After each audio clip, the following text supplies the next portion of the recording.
നിങ്ങൾ രണ്ടുപേരുടെ എങ്ങോട്ടാ പോയത്? അതെന്തിനാ ശരത്ത് അറിയുന്നേ? പിന്നെ അറിയണ്ടേ? അങ്ങനെ പോയതുണ്ടല്ലേ എൻ്റെ അമ്മയ്ക്ക് ഗതി വന്നു. അങ്ങനെ പോയതുകൊണ്ടല്ല, കാറ് വന്ന് ഇടിച്ചതുകൊണ്ടാ അമ്മ ഇവിടെ എത്തിയത്. നീ എന്തിനാ അമ്മയെ മുറി പൂട്ടിയിട്ടത്?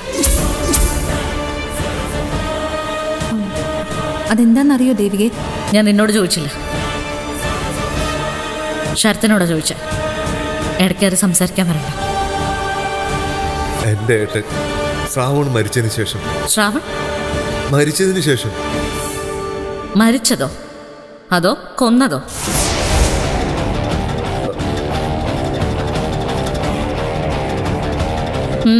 ശരി, മരിച്ചതിന് ശേഷം അമ്മയ്ക്ക് മനസ്സിനത്ര സുഖമല്ല, ട്രീറ്റ്മെന്റിലായിരുന്നു. ശരിക്കും മാറി വന്ന അസുഖം. തലേന്ന് പെട്ടെന്ന് വീണ്ടും ഒന്ന് കയറി തലപൊക്കി. അസുഖം വന്ന അമ്മ വയലന്റ്, ആത്മഹത്യ ടെൻഡൻസി ഉണ്ട്. അതൊഴിവാക്കാനാണ് മുറി പൂട്ടിയിട്ട്. എന്നിട്ട് ഈ വിവരം ഞങ്ങളോട് എന്താ പറയാതിരുന്നത്? പറഞ്ഞില്ല. സ്വന്തം അമ്മയ്ക്ക് ഭ്രാന്താണെന്ന് ഏതെങ്കിലും അങ്ങനെ പറയാൻ പറ്റും? നല്ല നാടകം. എവിടുന്ന് കിട്ടി ഈ കള്ളക്കഥ? കള്ളക്കഥയൊന്നുമല്ല, ഇതാ സത്യം. എന്നിട്ട് അമ്മ അങ്ങനെ അല്ലല്ലോ എന്നോട് പറഞ്ഞത്. അമ്മ പലതും പറയും, പല നടക്കാത്ത കാര്യങ്ങൾ. എന്തായാലും പറയാ ആ രോഗത്തിന്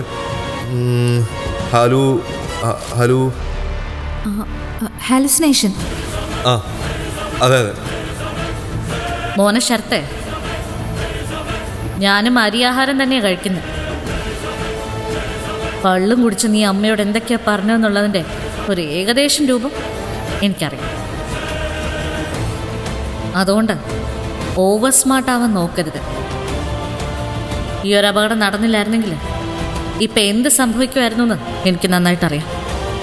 അത് നിനക്കും അറിയാം. നിർഭാഗ്യവശാൽ ദൈവം നിന്റെ കൂടെ ആയിപ്പോയി.